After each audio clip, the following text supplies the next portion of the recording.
In this video, we're going to be looking at another technique to find volumes of solids. This technique is called the cross-section technique. We have learned previously the washer and disk method, but now we're going to learn, and we've also learned the shell method, but now we're going to learn the cross-section technique. In the cross-section technique, we're not revolving an area around an axis. We're just taking like a solid, like a loaf of bread, and we're slicing it, and we're finding the area of the cross-section times its width. Now the cross-section, the area of the cross-section is dependent on the distance that it is from the y-axis. This is just like the problem we started out with when we found the volume of a sphere. Let's look at an example. Find the volume of a solid with parallel cross-sections perpendicular to the circular base that are equilateral triangles with a radius of 1. Here is what the figure would look like. It has a circular base, and then the cross-sections are equilateral triangles.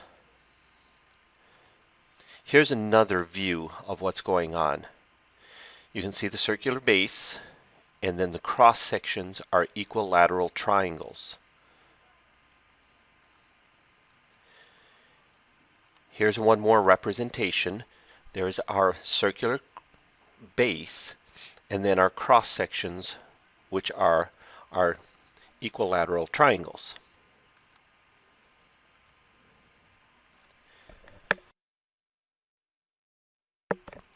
Let's put this on a coordinate plane.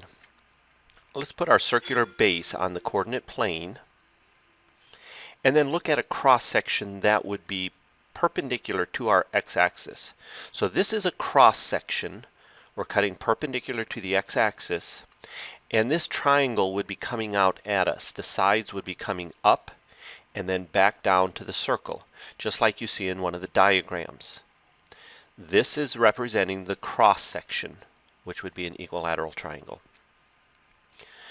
We saw in a previous video that to find the volume of one of these cross sections, we would have to be able to find,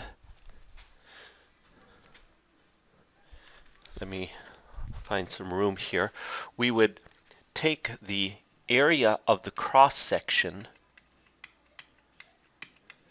so I'm calling this just our x sub I here, and then we would multiply it times the thickness to get the volume of that particular cross-section. And that would be an equilateral triangle with a little bit of width. We would then take and sum up those from 1 to n, take the limit as n goes to infinity. We know, however, that this can be written as an integral.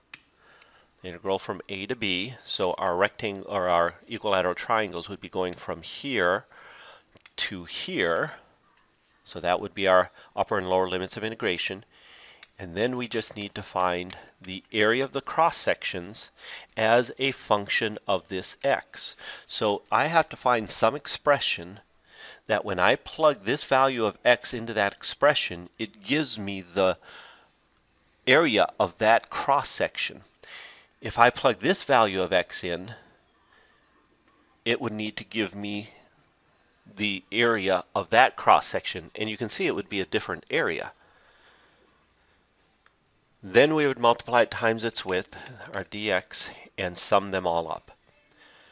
So the key in these types of problems is to be able to find the area of the cross section as a function of x.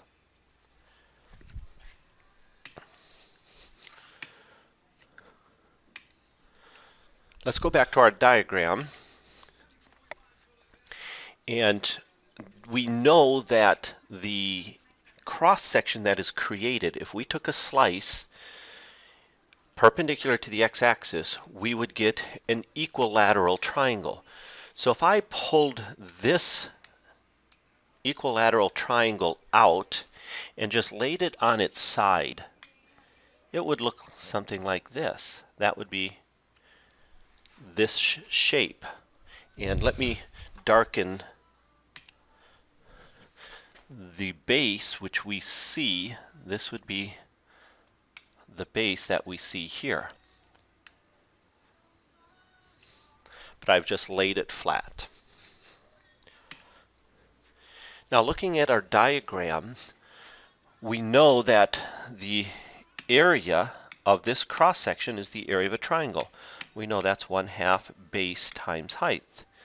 So just list what the area of that cross section is. If it's a square, the area would be side squared. If it's a rectangle, length times width. If it's a triangle, 1/2 base times height. So whatever the figure is, just list that formula for the area of that cross section. In this case, it's a triangle, 1/2 base times height. We know this is the base here. This represents the base.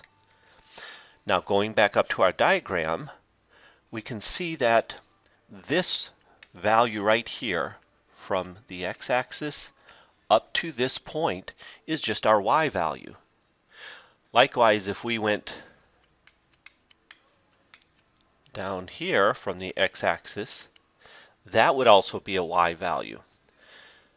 So we see the total length of this base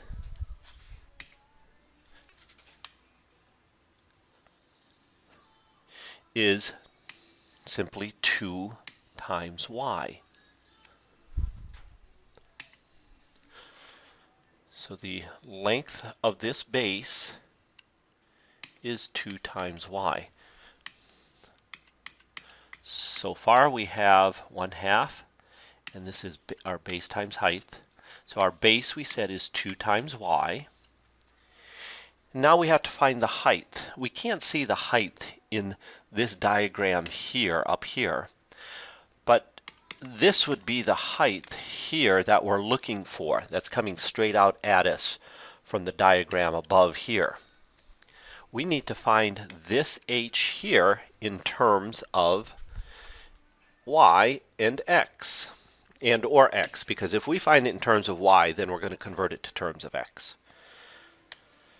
Now we have labeled this side from our diagram. This is y here, and this is y, because the entire side is 2y. It's equilateral triangles, so we know this would be 60 degrees, this is 90, and this would be 30. We are trying to find h in terms of y. If we use one of our trig functions, we can see we're trying to relate the opposite side of this angle and the adjacent, which would be the tangent. So the tangent of 60 degrees equals opposite over adjacent. So we're going to be able to get h in terms of y. We know the tangent of 60 degrees is the square root of 3. So h in terms of y would be the square root of 3 times y. So we have determined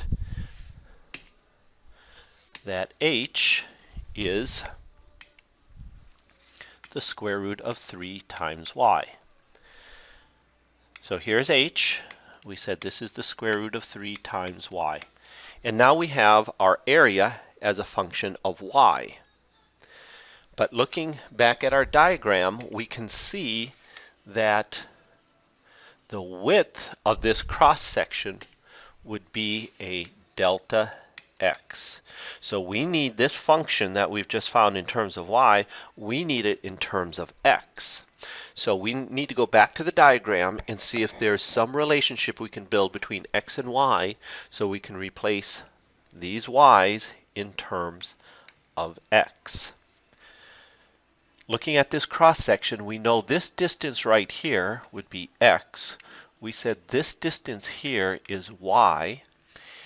And if we made this triangle here, we know the radius of the circle is 1, so that is always going to be 1. There's our relationship. We know that x squared plus y squared equals 1 squared.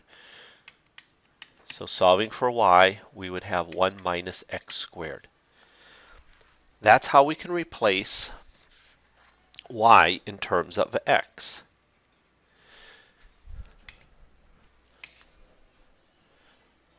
Let's make that replacement. I'm going to recopy this that we found. Area equals 1/2 times 2y times the square root of 3 times y. And let's make the replacement. Let's simplify this first. The 2's reduce, so we would have the square root of 3y squared. So if we put this in terms of x now, see over here, I solve for y. We only needed y to solve for y squared, which would be 1 squared minus x squared, because we're going to replace y squared. So we'd have the square root of 3 times 1 minus x squared. So now we have our area as a function of x. This is the challenging part, finding this. Once we have this, we just have to plug it into our integral and evaluate.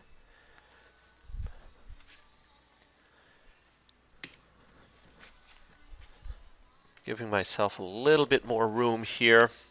Let's erase this so we can set up our integral and evaluate it.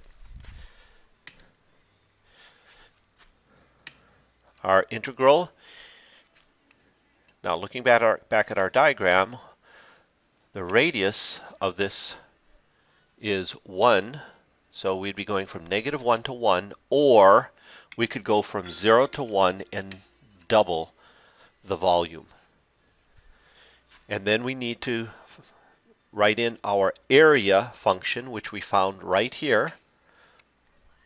We found our area function is the square root of 3 times 1 minus x squared, and then dx. There's our integral that will find the volume of this solid for us.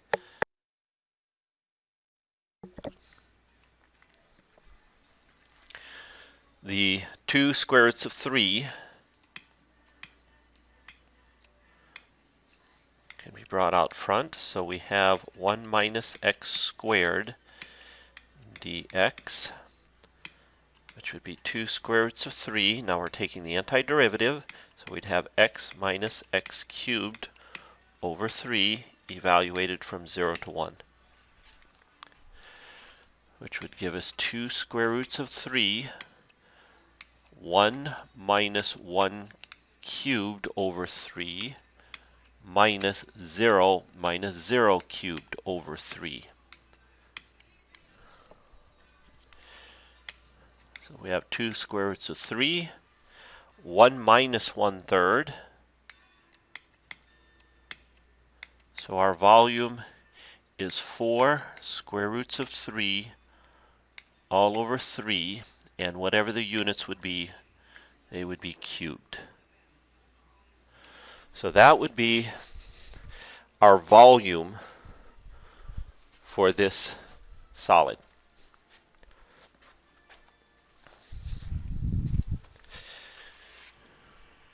Let's try one more problem.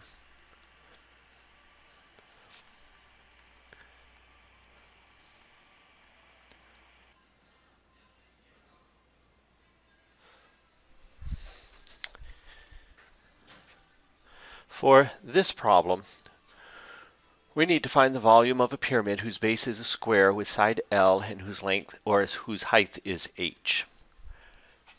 First of all, listing the area of our cross section. Now I've set this one up so that our cross section is perpendicular to our x-axis. We could have, if you wanted to, set up the pyramid this way, but our cross sections would be perpendicular to the y-axis, so you'd have to have functions of y. You'd be looking for a of y instead.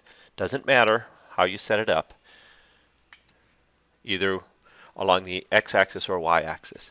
Now our area of each cross section is going to be found by slicing this solid perpendicular to the x-axis.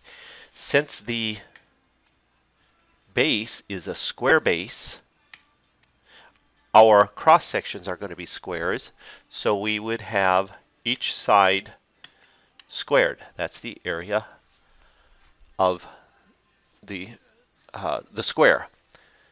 And so we now have to find S in terms of either X or Y first. If it's in terms of Y, then we have to convert it into terms of X. If we look at the diagram in a two-dimensional view, or just directly from the side, we can see that this would be the cross section here that's represented in our diagram right here. That's our cross section that we're looking at. The length of that side would be 2 times y.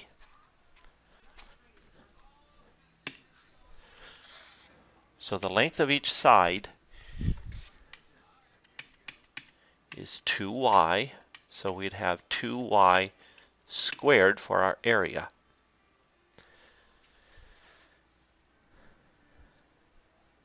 Now we need to get this in terms of x. Looking back at our diagram, we're going to have to build a relationship between x and y. This distance from here to here is x. Looking at our original diagram, the distance from here to here is h. And the distance from here to here is L. So it appears that we can use similar triangles to build a relationship between x and y. Look at this triangle here and this smaller triangle here. Those are similar triangles where x is to y as this is h is to L over 2. Because we only want from here to here. So that would be L over 2. We can then solve for y. If we cross multiplied, we would have x times L over 2 equals h times y. So y equals, we would have Lx all over 2h. Now going back to our area of the cross section, we would have 2 times, and then plugging in for y, Lx all over 2 times h squared. And there's our equation as a function of x. Let's reduce our 2's. So we have L squared x squared all over h squared. So setting up our integral, our cross sections start here at 0 and go all the way to here, which would be h. Then our area is L squared x squared all over h squared, and the widths are delta x. That's why we used functions of x, so it's dx. Now looking at our diagram, we can see that this L here, this represents this length. Well, if I took the full length, L is just this length. That's a constant. H is represented by this distance, and that's a constant also. We can bring those out in front of our integral, L squared over h squared, because they are constants. And now we can evaluate our integral. We would have L squared over h squared, x cubed over 3, evaluated from 0 to h, would give us L squared over h squared,